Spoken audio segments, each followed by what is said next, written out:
all the awards.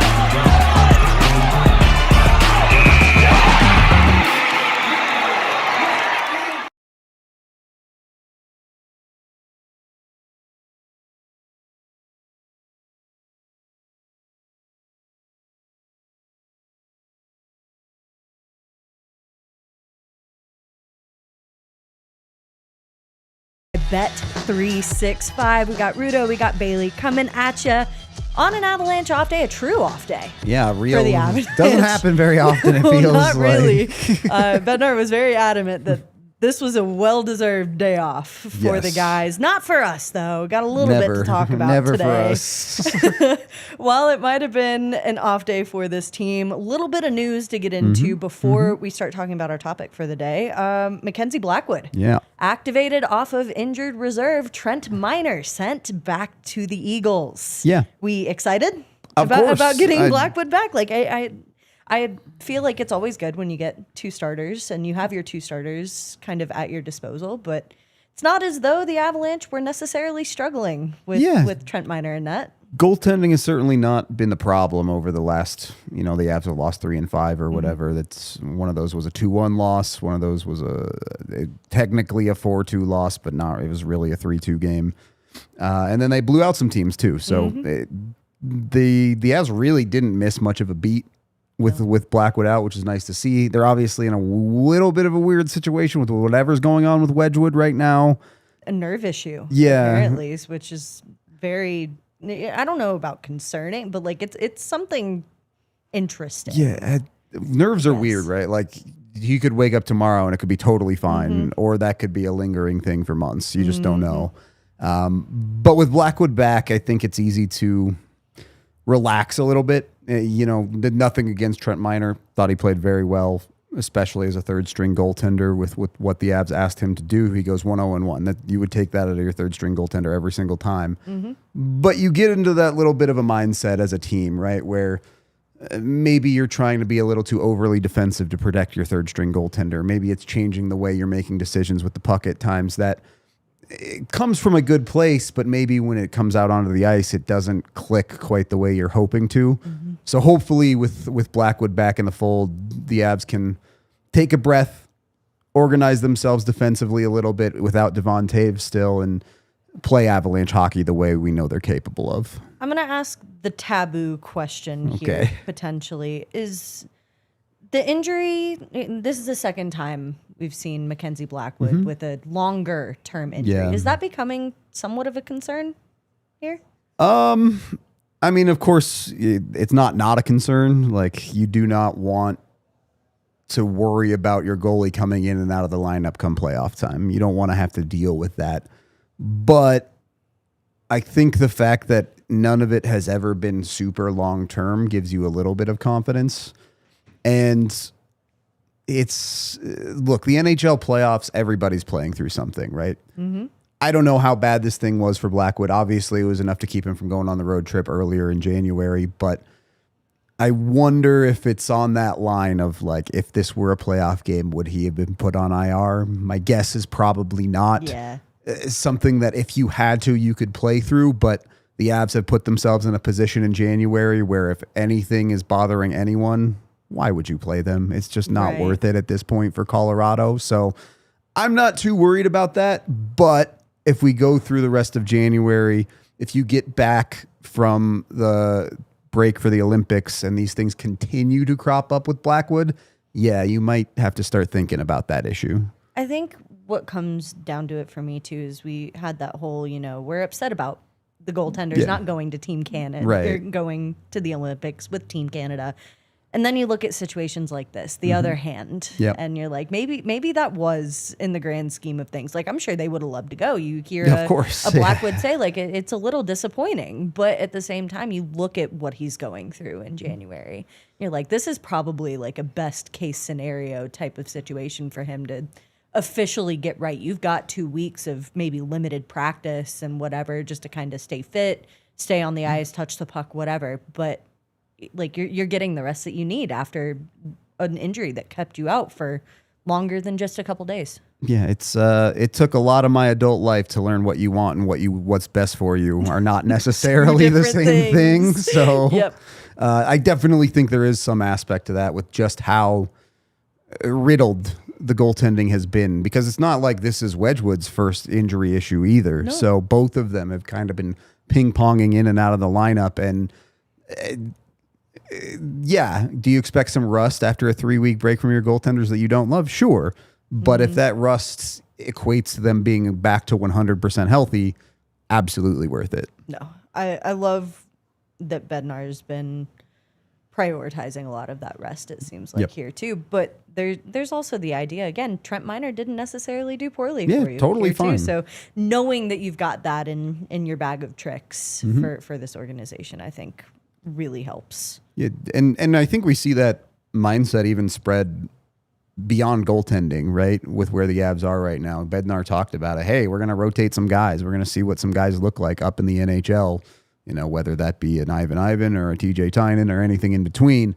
The Avs have a lot of luxuries right now. Not just, we're 1 billion points ahead and we can play whoever we want, but you have a Colorado Eagles team that is smoking the AHL for the most part. You have tons of options down there that you would feel comfortable throwing on your fourth line. Now, what do you want out of that role? We've talked a lot about how Bednar prefers a heavier, grindier type player there. But if you want to get looks at guys, you can. Yeah, absolutely. And I mean, we already see that kind of limited trust in the fourth line in general too. So it really comes down to if you're not getting what you want out of that guy that's coming up. We talked about it yesterday. Yeah. You're not going to see much out of it unless you see a Gavin Brindley type emergence, which is unlikely. Very unlikely. It takes a lot to blow a Jared Bednar away, I think, and that's happened once this season. I think that's our cutoff. Yeah, expecting another one would be optimistic to say the least. But speaking of a Jared Bednar, some news hit at the halfway point of the season, which I thought would be kind of fun to touch on because when you look at the Jack Adams, Bednar in past years has had some very successful Colorado Avalanche teams on his hand. And has been what maybe some would call snubbed for some of those votes. I would call him snubbed. I am people. That seems to not be the case this year. Apparently when you look not. at anomalies, like that, that's what I look at this Colorado Avalanche team as, and that's what Jared Bednar has created. That's the environment and the team that he is allowed to foster. The respect that he's garnered around that locker room has allowed this team to get to where it's at currently. And so I wanted to kind of look at the votes that came in at the halfway point of the season. Early votes, 16NHL.com writers cast their vote on a 5-4-3-2-1 basis, and Jared Bednar leads the charge at 52. Yep. That's the next vote down is a Joel Quenneville at 49 points. So, which, based on the last 2 weeks of the Ducks, that might have changed a little bit. But whatever. But Jared Bednar, rightfully deserved. Oh, totally. At this point, when you're looking at what the Jack Adams has meant in years past, being that you're leading what's looking to be a very unique team. Yeah, I mean, there's a couple things here, right? We're at just past the halfway point of the season, and Bednar has the Avs on one of the greatest regular seasons in history so far. That is fairly undeniable, regardless of what position you're looking at. You have to give credit where credit is due on that front. The other side of this is, when you look at the history of the voting, Monty won it in 2023 with Boston, with that incredible team. You look at go down the list, and there's a lot of when teams have a season like this, their coach just kind of gets the Jack Adams. So there's a pretty big precedent for Bednar winning this year, assuming, obviously the rest of the season has to play out, all of that. But I don't see any reason why it shouldn't be Bednar. We talked about the Ducks have fallen off pretty heavily here over the last 2-3 weeks. So maybe that Quenneville conversation gets a little bit hard. The only other coach that I think is really in contention, well, I guess there's a couple. Cooper in Tampa is always a perennial guy, which he's the hot topic right now because Tampa has won 11 in a row, which is awesome. They've been really, really good. But they've won 11 in a row to be 13 points behind the Avs still. Yeah. So they had that great of a run, and the Avs are still smoking them as far as the NHL standings is concerned, and that's just how good the Avs have been. Yep. And I get it. The Avs aren't on either of the coasts. You get a little bit of that coastal bias, and I don't mean like people are being biased, but a lot of media on the East watches the East Coast games, and then it's the middle of the night, and you go to bed, and you don't watch the Avs games on the West Coast and things like that. And what Bednar has done this year is growth for him as much as it is like his own deserving of the Jack Adams. I've not seen Bednar be this effective when it comes to things like playing the hot hand, having feel for games the way he has this year.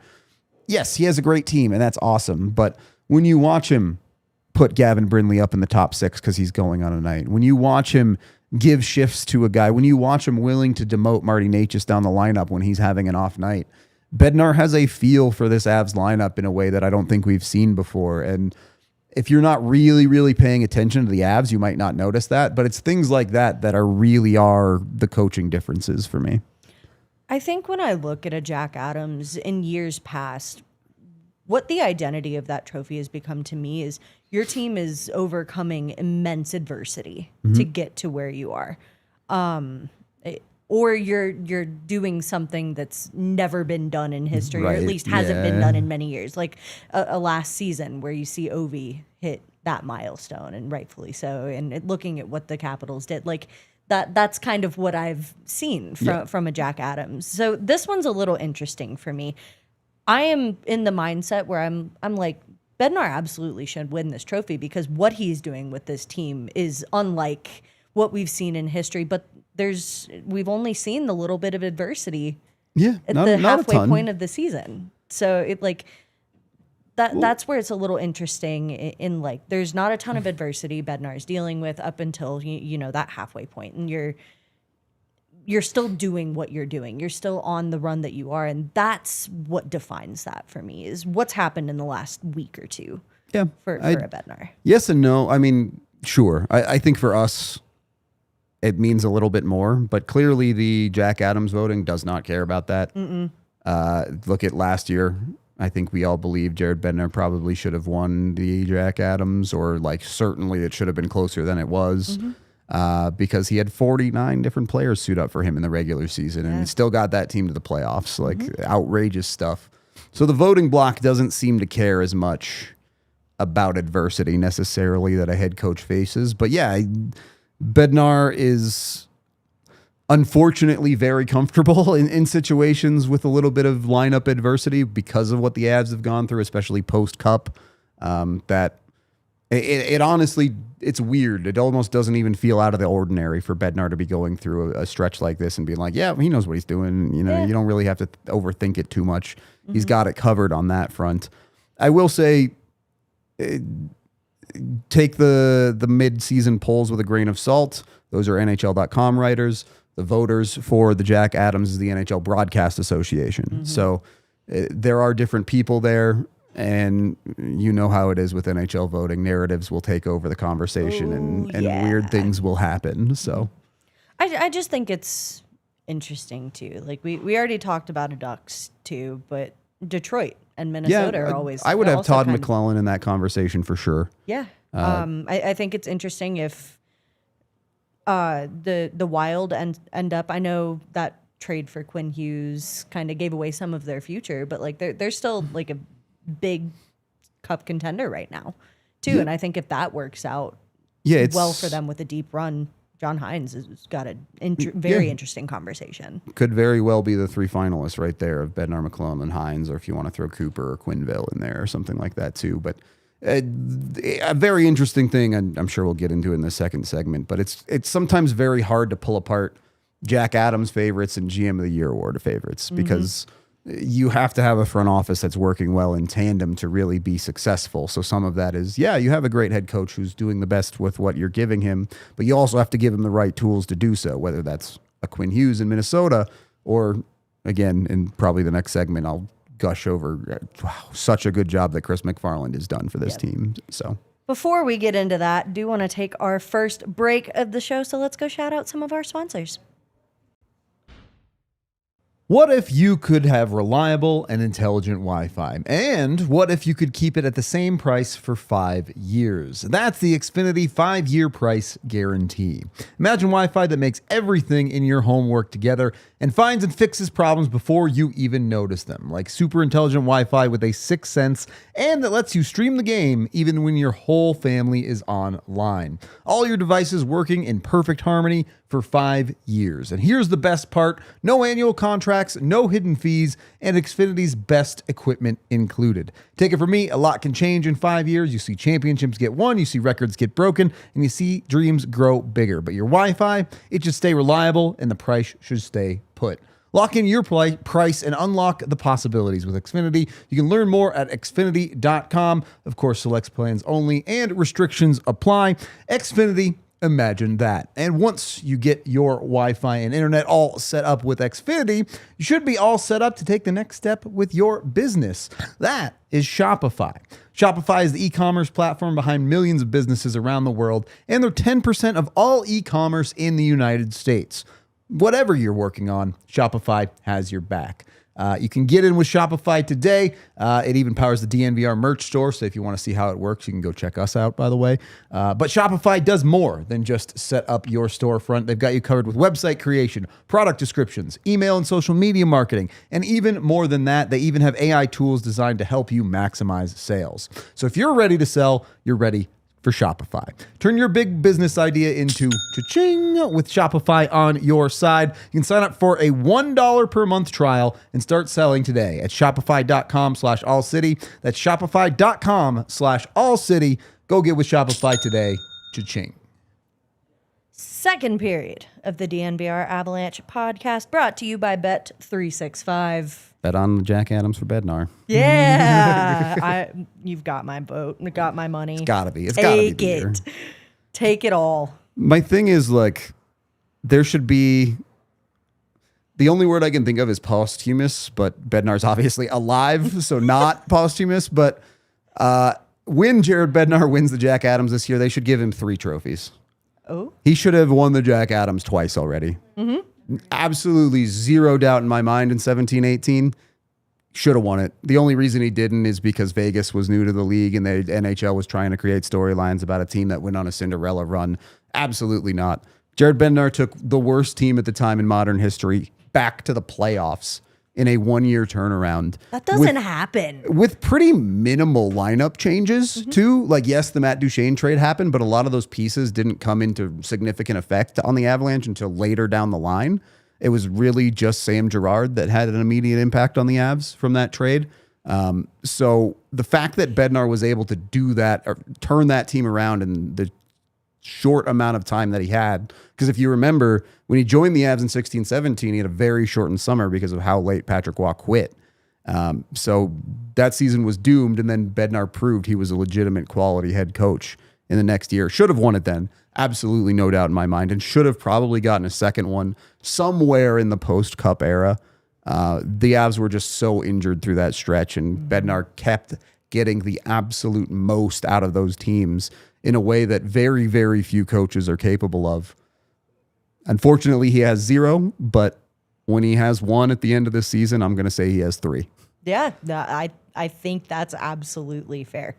Again, looking at what he's been able to do, not just in that season, too. This is a coach that's brought a team back from the brink multiple times in his Avalanche career. Looking at what he did after the worst season known to mankind, pretty much. And then again, after we've kind of talked about it a little bit, after the Cup run, you look at all of the adversity that he's going through there. You look at heading into this season where a lot of professionals in the hockey community are sitting there saying, I don't know if this team is competitive enough to go and win a cup. And then they go around and turn around and put on the best season in what's looking to be franchise history. He drags it out of him. And, what? So the Bruins had their historical year 2023, right? Yeah. Mm-hmm. If they gave it to Jim Montgomery in 2023, it does not make any sense to not give it to Bednar this year. Yeah. This is a I agree. historic team. Yep. Keep the precedent. The thing is, they did multiple teams in the past have been the most improved team or whatever. Mm-hmm. That guy gets the Jack Adams. And then when Jared Bednar did that, he didn't get it. Yeah. So it's a narrative game a little bit, which is why we're starting pushing this at the halfway mark of the season. Bednar's got to get it this year. He has to. I do want to throw in a little bit of a dark horse type conversation. I brought him up before we started recording, but the Florida Panthers. Yeah. I wonder, with as close as that race is, if a Paul Maurice brings them into playoff contention and they end up making that deep run despite all of the injury stuff they've gone through this season. I would honestly put in my vote if I had one to give him some sort of conversation around that as well. I think it's harder to have that conversation when you're talking about back-to-back champs, a team that's been to the Stanley Cup 3 years in a row. Is he an excellent coach? Obviously. There's no denying that. But you get into a little bit of the voter fatigue. You get into a little bit of, yeah, we know. we get it. So, yeah, those coaches should always be respected. And, I have no doubt that he'll get some votes. What will they be? First place votes, whatever. But I don't know that you can give him best coach of the year. I'm not necessarily saying best. I'm saying if you're voting on a 5, 4, 3, 2, 1 type scale too, he's got to get something if he brings that team back. I don't know that I'd have him as a finalist, but I'd definitely give him a 5th place vote or something for sure. So, talked about it a little bit too with John Hines and the Minnesota Wild. But in the situation of John Hines being in that conversation, Minnesota still being in the conversation for finishing top five in the league, being one of the best teams in the NHL with one of the best defensemen in the NHL in a blockbuster trade. Yeah. What's likely going to be the biggest trade of the season is... I hope so. There's been a lot of Jack Adams talking, obviously. If John Hines is going to go and do the thing with Minnesota, that obviously deserves some sort of talk. Of course. But how much credit's to be given to the GMs for facilitating things like that and giving Minnesota that much of a chance if that window is wide open for them? Yeah, I think a lot of this is,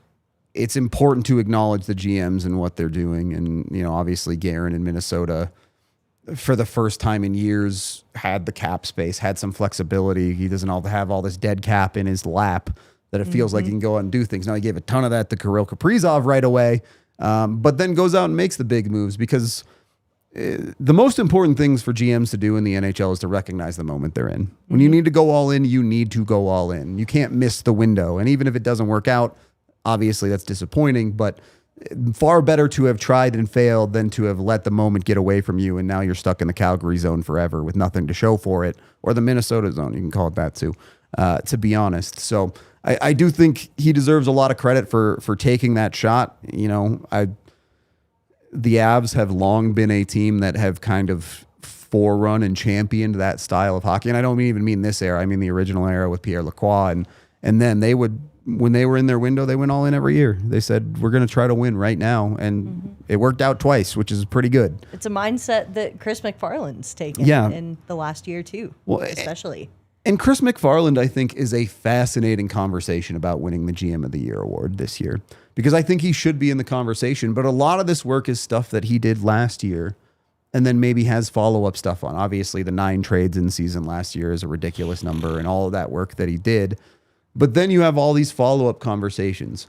The Brock Nelson deal, which is, Bednar talked about it the other week, where he's like, yeah, we took a lot of heat for that, and it's looking pretty good right now, isn't it? Yeah. That was a nice little toot your own horn kind of moment. Yeah. You have that. You have the Marty Necas extension gets done, and where we're standing today, I think a lot of Avs fans feel a lot more comfortable with the trade than they did certainly when it happened, and even through the end of last season, understandably with how it ended. But when you compare Necas to Mikko today, you feel pretty good about where the Avs are at, even if it's not a perfect trade or anything like that. And then the actual work that he's done this year has been unmitigated success. I know Avs fandom is a little bit frustrated with the inconsistency from someone like a Victor Olofsson, but when you dig down to the numbers, yeah, would you like him to score a few more goals? Would you like him to do some things better? Sure. You have a guy with 22 points on the season, near 40-point pace, making less than $2 million on your roster. Like bottom six depth Right. guy. What I mean, yeah, you'd like more, but what can you ask more of? it's just good business from Yeah. McFarland there. And then obviously Brent Burns has worked out great this year. Yeah. He's given the Avs way more than I think, certainly I expected. So it just feels like he's nails with a lot of these deals. The Gavin Brindley trade that at the time everyone was like, oh, that's just a cap dump and we'll see, maybe Brindley's a prospect that works out. And now he's an everyday player in the NHL. Time and time again, Chris McFarland has proven that he's making the right decisions. And I'm not saying he's perfect. There's been some missteps along the way. The Ryjo deal, the Casey Middlestat, whatever. Some off-season signings. Thomas Tatar didn't work out great. But that's me cherry picking the negatives. And then you go back through and you look at all of the other successful deals that he had. Guys like Jonathan Drouin managing that very well. A guy like Evan Rodriguez, if you go back a little bit further, that they find consistent success out of these guys that they rebuild in the bottom third of their lineup, whatever you want to call it. They've been wildly successful with nearly every defenseman they've gone out and acquired over the years. I guess Ryan Lindgren didn't work great at the deadline last year, but so many positives there, top to bottom, that it's hard to think that he hasn't won a GM of the year yet. Do you think he deserved to win that last year, given everything that happened? It's hard because that's voted on after the second round of the playoffs. If the Avs beat Dallas, I think he probably wins it.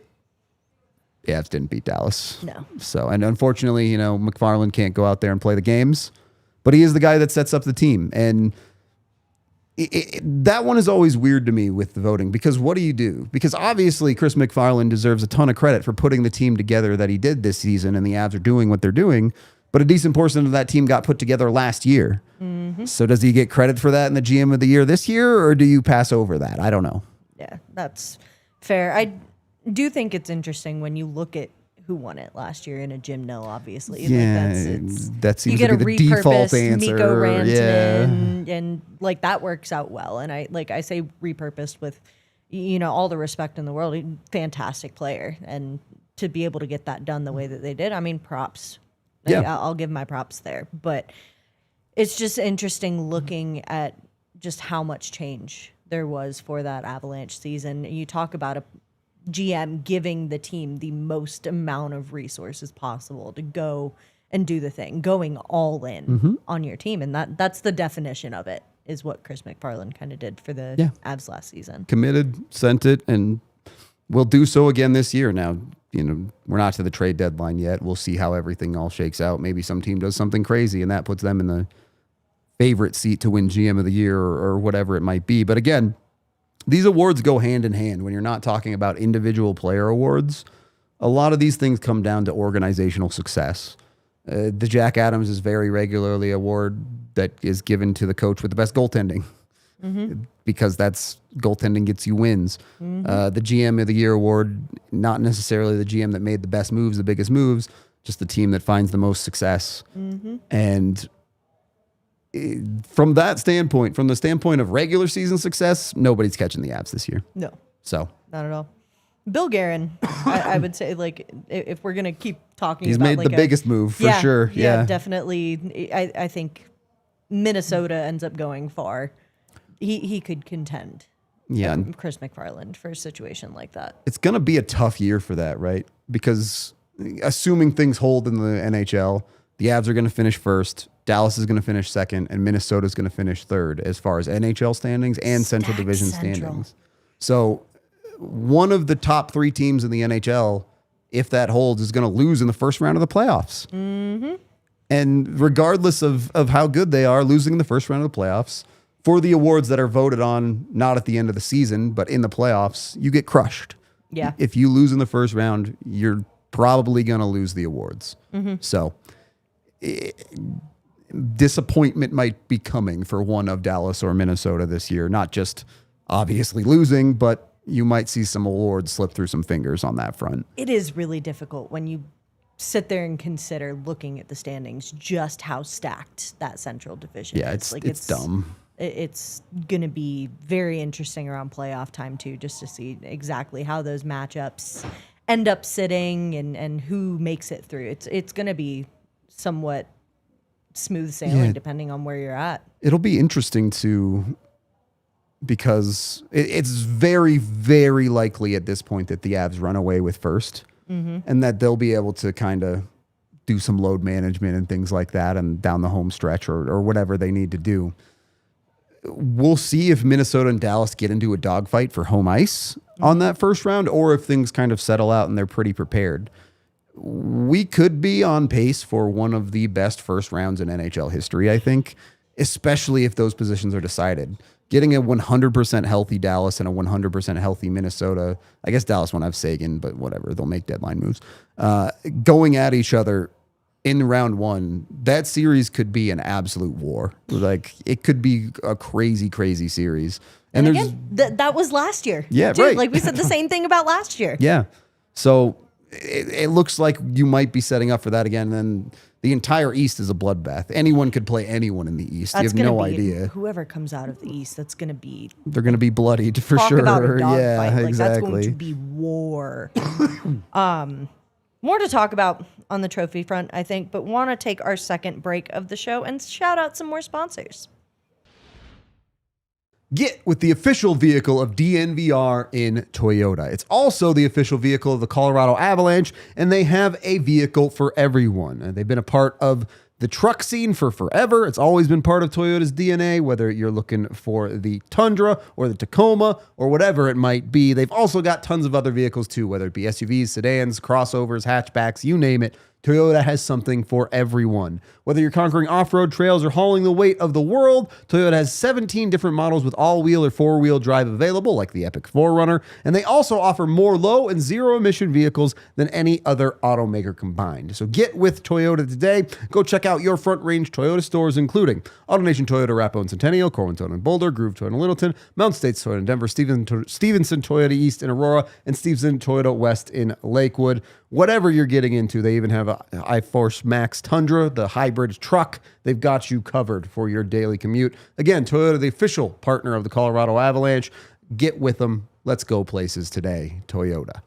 Once you're in your Toyota vehicle to take you out to anywhere you want to go, check out the Breckenridge Brewery Farmhouse, a great place local to Colorado here to get great beer. You can also check out Breck Brew anywhere in the United States. They've got a beer for everyone over at Breck Brew. I'm partial to their Avalanche Amber Ale because no one else makes a good amber anymore, so make sure you go get your ambers from Breck Brew. But they have dozens of flavors of beers to choose from. They even have rotational seasonal beers, whatever it might be. Breck Brew has a beer for you. And even if you don't like beer, they have Good Company hard seltzer, so they've got you covered too.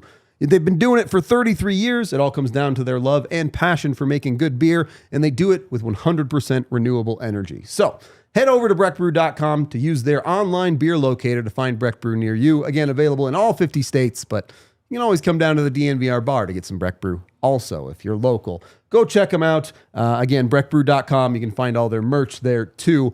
Get with the official craft beer of DNVR. Final period of the DNVR Avalanche podcast brought to you by Bet365. Talked about the Jack Adams. Yeah. Talked about GM of the Year. We did release a mini pod yesterday. Go watch talking it. about some, heart conversations, which it's Nathan Mackinnon and everybody else. But leave that up to interpretation as you guys go and check that out. But some other trophies on the line here as well. Obviously, Cale Makar. And running for is that one on the line, or is that one just cooked? Yeah, like it seems like that's kind of in the bag for a guy does. like Cale Makar, especially considering how that's awarded. But there are some other interesting conversations, I think, in here too. When you look at a Selke, Brock Nelson, anybody? Yeah, two things there. I did want to talk about Makar for like 30 seconds. Yeah. We watch the Avs every day. You watch us on our watch-alongs on our podcast, go, wow, Cale Makar's looked pretty mortal lately. That's relative to what Cale Makar is. Because, yeah, the mortal version of Cale Makar is still well ahead of every single defenseman in the NHL. Not by, like, a little bit, by a significant margin. The only one, even in the realm of producing at the rate that Cale Makar is Zach Werenski over in Columbus. And even then, Makar is outpacing him decently so. Yeah, sure, Evan Bouchard's doing okay in Edmonton, under a point per game. It's only Makar and Werenski for guys that have actually played a significant amount of games that are over a point per game. And it's easy to take for granted just how good Cale Makar is. The reason he runs away with the Norris is because a stretch like we've seen from him, who, by the way, now has a couple of goals in his last few games and it seems to be getting back on track, that is the floor of Cale Makar. The floor of Cale Makar is better than every other defenseman in the NHL. The ceiling of Cale Makar is maybe the best defenseman ever in the NHL. I'm talking about a guy who, no matter where you put him on the ice, is outperforming all of his competition. Yep. I mean, we talked a little bit yesterday about this is a guy who's known for pushing deep into the zone and creating a lot of offense for this team. But you look at what he does defensively too, and by all means, having a quiet year defensively. Some mistakes you wouldn't expect from him. But still, like, I'll sit there and make little comments to myself during games. Like, that's a really smart stick by Cale. Yeah, watching the middle. That's a really good stick along the boards. Like, there's little things in his game that, like, you look at what the Norris and what it stood for the last couple of years and being a points trophy by all means for defensemen. But if you're sitting there and getting down to the meat and potatoes of a Cale Makar and looking at what he's capable of, he can perform anywhere and do anything you ask of him. It's a Swiss Army knife. It's, by all means. Look, it's a stat that we don't love for a reason in plus minus, and its lack of detail, but it's a very easy conversation to have to where you say Makar is plus 30, which doesn't necessarily indicate things about Makar by himself, but you don't get to a big plus number by being a sieve defensively and giving up 1 million goals. Mm-hmm. Now, Makar's given up some bad ones, absolutely. If he's been perfect defensively, he might be plus 50, but that, again, what is considered bad defense from Cale Makar for many other defenders is like normal. Mm-hmm. Like, Makar's standards are just that high from a player that good that it's so good it's almost like running away with the Norris isn't good enough. Mm-hmm. So, good for some perspective sometimes to talk about a guy like that and understand how good he truly is. I mean, 53 points on the season at this point through 45 games played is absurd. Yep. Absurd numbers. Again, when looking at a Zach Werenski who just hit 50, you look at an Evan Bouchard who just hit 46. Yep. Like, this is, again, the little nuances, though, of Cale Makar, who, again, has looked human this year. But you look at what he did last season, too, that earned him a Norris. I mean, 30 goals is not easy. And the human version is, he only gets 25 this year. Like, wow, do better, Cale. That's, again, crazy concept there. But 39 assists, like, the fact that is the meat of where that's coming from for a guy like Cale, leading the charge for defensemen and still top 15. I mean, he dropped from 10th to 12th in a day. That's NHL teams that Cale Makar would be the leading scorer of right now.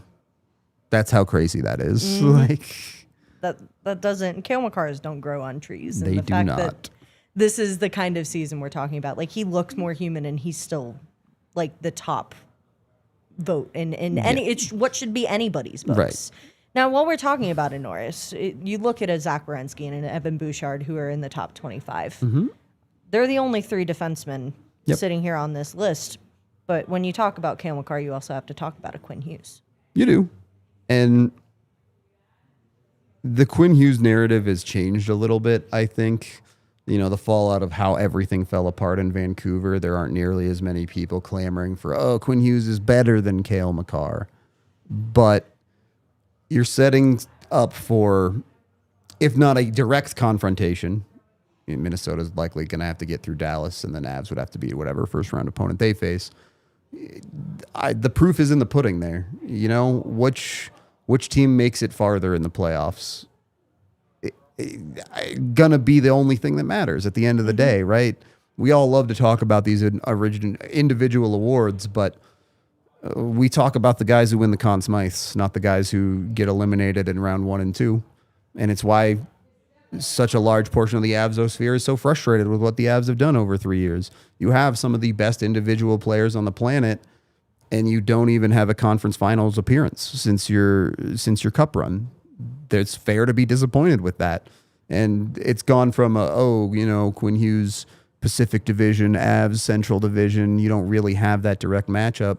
The Avs are going to play Minnesota multiple more times this season, and then maybe on a collision course in the playoffs. So that head-to-head becomes the conversation there instead of lobbing insults at each other over the wall. I mean, it becomes that much more of a rivalry. Yeah. In who is the best. For sure. And I thought that conversation was very loud when he was in Vancouver. It was. That I wonder how much more elevated that becomes when you look at the future for a Minnesota Wild too, and how on the edge of the cliff that could be, considering what they gave up to get him. Right. The Avs have been in their window, and you understand them going all in the middle of their window and trying to get what they can right now.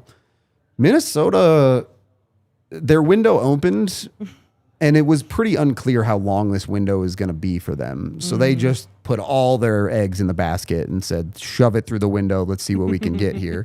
And look, they have Quinn Hughes and Kirill Kaprizov currently in their primes. Those guys are going to be really, really good for the next 3, 4, 5 years. Yep. But what can they do to build around them to make it? Are you truly a contender? That makes it a little difficult too, I think, for me, when you look at the kind of contract you just signed Kirill Kaprizov to. You look at how much money a Quinn Hughes in a Can you rising even keep cap him? Yeah. In a rising cap era. And with those, future, additions to a team that you just gave away, what is, like, you're going to build around those two guys? What are you going to do with the amount of money they're commanding? You're right. It's going to be hard. Especially with the Wallstedt too. In that conversation as well. They needed Wallstedt to be as good as he's been to really put themselves in the position they're in. Not that those other guys aren't great, but Minnesota has holes in their lineup that a team like Colorado, at least this year, just doesn't. And, Colorado has cap things on the horizon coming too. You're going to have to pay Cale Makar. You're going to have to do some of those things. But the fact that the Avs are where they are with their window that they've had, and Minnesota is where they are with their window literally just opening, it's a tight schedule for Minnesota in a way that there's going to be pressure that is different than what the pressure Colorado is experiencing.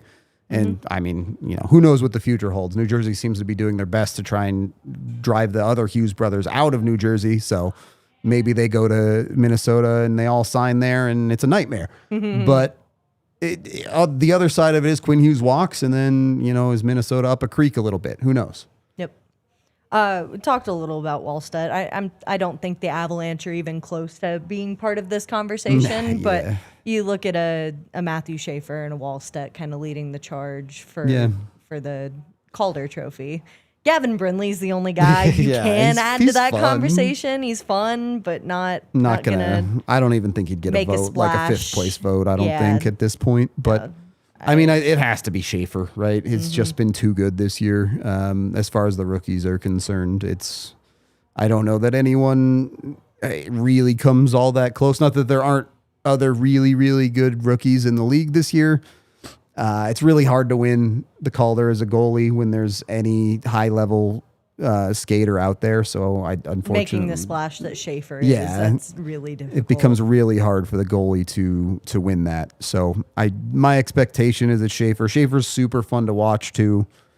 Wallstedt, really good goalie, has some interesting quotes in the media, but I don't know that he's that fun. And then you get into a Selke trophy, which we mentioned. Avs involved again. Avs absolutely involved in that one. I mean, Brock Nelson comes to mind for it again, as I mentioned. That's, I mean, with the way that Nelson is performing, not only on the defensive side of the game, but he's making a huge splash on the offensive side of things for the Avs too. Yep. And, the Selke is similar to the Norris in that way, where it's like best defensive forward who also Yep. scores at least 50 points. Like, Yeah, right. you right. can't. Otherwise, guys like Jack Drury would be in the conversation for the Selke Award or something like that. But that's not how the award is given out. It's an interesting time for the Selke as a whole, because this almost feels like we're entering that changing of the guard station of the Selke Award, because Anze Kopitar is playing out the last year of his career, and while still great, isn't quite the guy he used to be. Bergeron's been retired for a few years now. Sasha Barkov gonna miss the season, you know, if it comes back or the playoffs or not. Just one of those perennial names in the Selke conversation that isn't really there anymore. So it feels like it's a little bit of a wide open field, and you know, some names have emerged like an Austin Matthews and stuff like that for potential Selke So votes. weird to me, knowing what Matthews has done in his career. Yeah, it's fascinating. You talk to some of the Leafs guys, and the usage Matthews is getting out of Craig Berube this year is very like shutdown centery, which is weird to say is like one of the elite goal scorers in the league, but it's just the way that he's getting used for a good portion of this season. And he's very good at it. It is in some ways come at the sacrifice of his offense at times this year, but what used to be an underrated defensive player has become a premier one because of his usage. So that side of it is interesting. Brock Nelson has come out of nowhere, frankly, in this conversation. He was never a particularly good defensive forward in New York. He's not somebody I would have considered at the beginning of the season. Not at all. That's for sure. You were like, hey, just be solid defensively and score the goals. And he's scored the goals and been great defensively for the Avs. Now, I hate to do this to an Av, Oh, no. but some of that conversation is Brock Nelson has got to play center between Gabe Landeskog and Val Nichushkin for a good portion of this season. And when it's not one of them, it's often Arturi Lehkonen. Yep. So you are giving him a ton of support defensively when you look at those wingers that are being played around him. Particularly, Val Nichushkin has been much, much better than he was last year defensively. I know he just had a terrible game the other night, but throughout the course of the season, he's hunted pucks great. That unit together has a great forecheck and is great in the neutral zone in a way that just causes teams fits. So I do think it's more of that whole line as a unit than it is necessarily Brock Nelson by himself. I think there's something to be said, too, when you're looking at defense versus offense, where Brock Nelson is concerned. You're looking at not just that line, but you're looking at a Ross Colton being on his line recently as well. And with the cold streak that a Colton's kind of going through, you're expecting a Brock Nelson to take that charge offensively. So, but that's where my point kind of comes into, is you're seeing that surge offensively, not at the detriment of what he's providing this team on the other side of the puck. Right. It's not give and take. You're getting both when it's going. And the Toyota chat talking about Nelson's USA spot, I think this is a very important conversation, because everyone talks about, oh, you want to bring the best players on the planet and you just bring all the best players. Okay. Which one of those guys PK? Not a lot of guys. No. That do a lot of penalty killing on that Team USA roster. No. Brock Nelson is one of them. He PKs for the Colorado Avalanche regularly on the best PK or one of the best PKs in the NHL.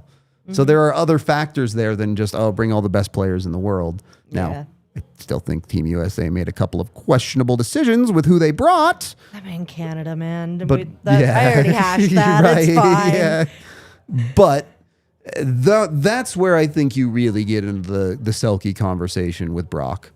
You're doing more than just, hey, he's really good defensively 5-on-5. Hey, he's giving you the goal scoring. He plays both sides of special teams also. That's what I was going to bring up, He's been critical for the Avs in the face-off circle. And you're just not allowed to give the Selke to anyone but a center. So Brock Nelson he's the best defensive center on the Avs as far as... you could make an argument Jack Drury's a better defensive center. You really could. But when it comes to the Selke conversation, Brock Nelson's also got, 21 goals now this year? So... yeah, that guy deserves to be in the conversation. I don't think he's really likely to end up winning it or even being a finalist. But I was going to say, I was doing some research and looking up odds as of right now, and all but two of the guys on the list that I'm currently looking at, or no, all but four of the guys that are on the list that I'm looking at, maybe five, are on the East Coast. yeah, Like that's it comes down to that, voter bias, Yeah, and a lot of every where award has a that's narrative, saturated, and I mean, Nick Suzuki kind of leading the charge there, and Nick Suzuki's awesome. Like, Yeah. no problems with him getting it over Nelson if that's what it ends up being. right. But you talk about narratives too, and it's obviously we talk about bias. We do watch this team every day. We have the privilege of sitting and watching what the Avalanche are doing and looking at a guy like Brock Nelson and knowing the narrative behind this, knowing the turnaround that he's had this season, and going from, we could use a little more production out of our second line center to why is he one of the best factors on this team right now? And it's hard to win the narrative battle when you're a 2C. It's really, the conversations are going to be about guys. Nick Suzuki playing 1C in Montreal. Austin Matthews' usage, again, very weird, but people consider him a 1C in Toronto. You get into some of those other guys on the East Coast that are, I don't want to say overrated, but certainly get a lot more looks from the media and the voter polls and stuff like that, where the way we watch the Avs every single night, a lot of them get watched by national media every single night. And those storylines develop that unless you're a true superstar player like Nathan MacKinnon, like a Cale Makar, it's hard to overcome those narratives for someone like a Brock Nelson. Yep. And then just to kind of round out conversations, Art Ross Trophy. Yeah. It's McKinnon's to lose, right? Yeah. I mean, maybe it's McDavid's to lose, depending on how you view it. I mean, the race is tight. Yeah. Right now, if you're looking at from a purely points perspective, I mean, it's neck and neck with the way they're kind of chasing each other. They've been going back and forth for weeks now. A guy will have a 3-point night, then the other guy will have a 4-point night, and MacKinnon has a game or two in hand now, I think, but they're both right there as the two guys leading the NHL. And then the Rocket. That one really is McKinnon's to lose this year. He's got the goal lead by a decent number, and he has to keep it up. Obviously, it's really hard to be a consistent goal scorer for a full 82 games, but MacKinnon, if he scores every other game for the rest of the year, he's a 50-goal scorer. Yeah, that's filthy. Yeah, and this has not been one of those years where you have a bunch of guys scoring a bajillion goals and its goal scoring is way, way, way, way up. I think you still have less than 10 guys. No, never mind. That's a couple of weeks ago, you had less than 10 players at 20 goals. And now, through December and January, a bunch of guys have gone to the mark, including a couple of Avs. But you don't have those guys at 30 goals. No. And MacKinnon's sitting at 36. I thought it was such an interesting conversation toward the beginning of the season, too. It was either Nathan MacKinnon or Morgan Geekie. Yeah, Geekie was the second player to 20 goals. It was like, where did this come from? Like, out of nowhere. And he's kind of fallen off the board a little bit. And it's come down to a race between a MacKinnon and a McDavid. But again, as you mentioned, the rate that he is scoring at. Yeah, and it's ridiculous. He's got a couple highlight reels when it comes to like his transition game, but when you look at his shooting and the way that he's scoring goals, it's not necessarily like he's beating goaltenders in this fashionable way. No. Like a lot of his goals look very, very similar to one another. He's just beating goaltenders in a way that he knows how, with a quick shot and moving through the zone. Yeah, it's so much of it comes from him getting through the middle of the ice. Yes, he has the one-timer from the circle that we see him score from his office or whatever you want. That honestly, you'd like to see him take more. He has that, but so much of it is the goal he scored the other night, coming through the middle of the slot area and just picks his spot and the puck goes in. The high floater that drives me crazy, but Nathan MacKinnon somehow makes it work all the time. The common denominator is all this is in the middle. Even some of the stuff you don't see Nathan MacKinnon do very often, getting to the front of the net. He has a tip goal this year. He has a couple of rebound putbacks this year. Why? Because he's inside the hash marks. All of that. MacKinnon is not a special shooter. He doesn't have a shot like an Austin Matthews. He doesn't even have a shot like a Marty Necas. Necas' shot is significantly better than MacKinnon's, but he is a good enough shooter that when you put him in the dangerous areas, he will finish often enough. I think that versatility is really, really important to that conversation this year. too. Yep. Is if you're seeing him just score those goals from his office or whatever you want to call it, you look at this is another one that, McDavid has maybe a decent chance of winning over him, or Yep. you look at a Matt Boldy who's starting to chase that a little bit this year, a Jason Robertson, but truly that versatility that McKinnon's acquired to his game and started to utilize not only is what makes the Avalanche just that much more dangerous you look at a guy who's a Swiss Army knife, and that's becoming Nathan MacKinnon's Swiss Army knife, is being able to score from anywhere. AJ put it really well the other day, where, look, I don't believe Nathan MacKinnon is the highest high IQ hockey player in the world. He plays very instinctually, very on instinct or reactionary type of hockey because he's just that good. But I think MacKinnon understands, hey, I'm 30 now. I still have it. Mm-hmm. And that's why I'm going to go win all the trophies this year.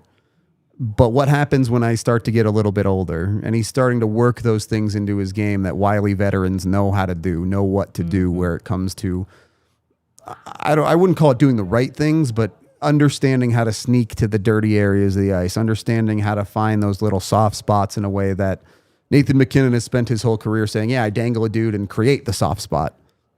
He's learning how to get into the soft spots that already exist now. What I think is hilarious, too, is how much you ask a Jared Bednar, you ask another guy on the team about, is that something you'd like to see him do? And Bednar's instinctual answer here is, if that's what he wants, I'll happily create the runway for him. But that's not the kind of player Nathan MacKinnon is. He's not thinking about winning the Art Ross trophy. Right. He's not thinking about winning the Hart. He solely is a team-focused guy. And if you can get your team over that hump at the end of playoffs, that's all that MacKinnon cares about. This is just fun talk at this point for a guy like him. It's a fun type of player that can also lead to frustrations, right? When MacKinnon is MacKinnon and he's at his best, like we've seen most of the year at 5-on-5, every once in a while off game, whatever. Mm-hmm. You don't do a whole lot. You just get out of his way and let Nathan MacKinnon be Nathan MacKinnon, and it's super fun to watch. But then that also leads to power play where, okay, you've gotten out of his way for 2 months and it hasn't worked. Now you got to get in his way a little bit and figure this out. And sometimes there can be some growing pains there. But for as much as my concerns about the power play exist, Nathan MacKinnon's special ability to be one of the best offensive hockey players that has ever touched the ice for the Colorado Avalanche, if not the best. What's not to love? I mean, every player gives you their frustrations at times, but Nathan MacKinnon is going out and doing stuff that no one's ever done in an Avs jersey before. So enjoy it. Yep. Just for fun, as we kind of start to wind down here, hypothetically, Avs get themselves into a Stanley Cup final. Mm-hmm. Who wins the Smythe? Conn Smythe trophy? If you had to pick one player on the Avs. I mean, it's supposed to be MacKinnon's year, right? It's supposed to be just wire-to-wire domination for the Conn Smythe, and I think that's the most likely outcome. But I have a sneaky feeling that it ends up being something like a Marty Necas. Okay. Just because Cale's already got one, so whatever. Yeah. If he gets a second one, that's boring. Okay. But if you get a Conn Smythe level performance out of someone like a Marty Necas, it's hard to see anyone beating the Avs in the playoffs, right? Mm-hmm. If you get that auxiliary production, and calling Necas auxiliary is crazy, but compared to MacKinnon and Makar, if you get that extra level from someone else in this lineup, it's just, what do? The other teams can't stop that. So it's easy to see the path to a finals with someone like Necas if he goes that far. When's the last time a goalie won?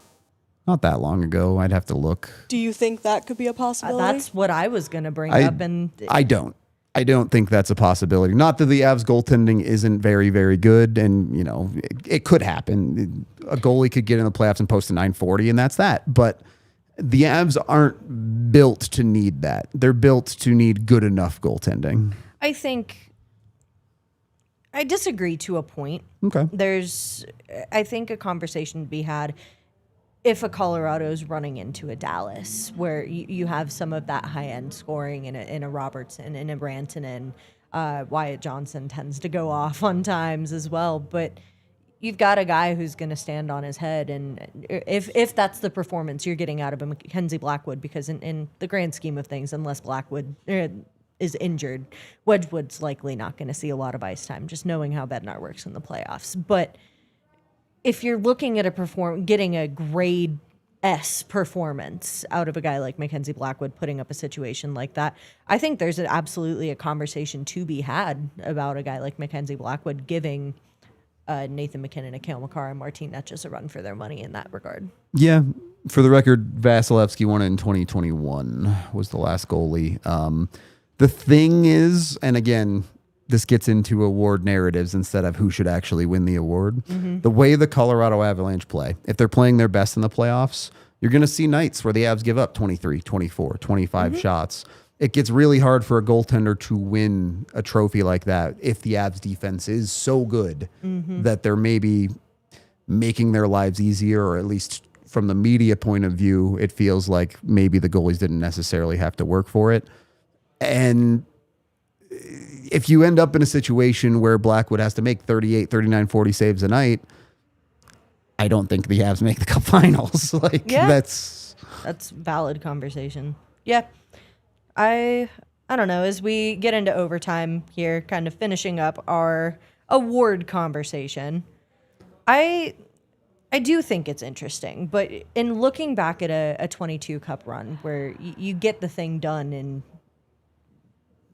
a 20-game run is not standard. No, not at all. For a Cup run. And looking at how big of a conversation goaltending was in that run, especially towards the end. Mm-hmm. And then looking at Cale Makar winning the thing too. There's some conversation there. I don't think it's Makar absolutely deserved to win it. Totally. But looking at how big that was, and looking at a Frankie versus Kemper, and how big him coming in when the eye injury happened. That's huge conversation. It is for something like that. It's always tough because obviously we don't know what's going to happen. We don't live in the future. Right. In a world where the Avs do the thing and they go all the way, you can reasonably rely on Cale Makar, Nathan MacKinnon to be these great superstar players. But who are the other guys, right? Who steps up and is the surprise? Is it Brock Nelson scoring 12 goals? Does Logan O'Connor come back and score 4 shorties or something? Yeah. I look at what he did last playoffs, and I'm like, if the Avs go on a bigger run last year, Logan O'Connor's absolutely part of that conversation. Right. He has to be. So it's always fun to see how those storylines develop, but we just have to wait and see on those fronts, I guess. I don't know as though I have a whole lot left to add here. I'm good, other than, go check out all our cool stuff. Someone became a member at the start of the show. I don't remember your name, but we appreciate you becoming a YouTube member. If you want to support us more, consider becoming a diehard. Great deal right now for the Broncos playoff run, $36 diehard. You get a shirt for free with your sign up. You also get a free shirt. I already said the shirt. You get access to all of our amazing content, all of the stuff AJ and Bailey write. If you want to go read that stuff, highly recommend. A bunch of good stuff on the website. So go do all that, support us. And it was Woodwork by Ben Norris. We can read, chat. We're out here reading. But with that, we are also, I think, out of here we as we conclude the show. Again, thanks so much for hopping in and joining us live.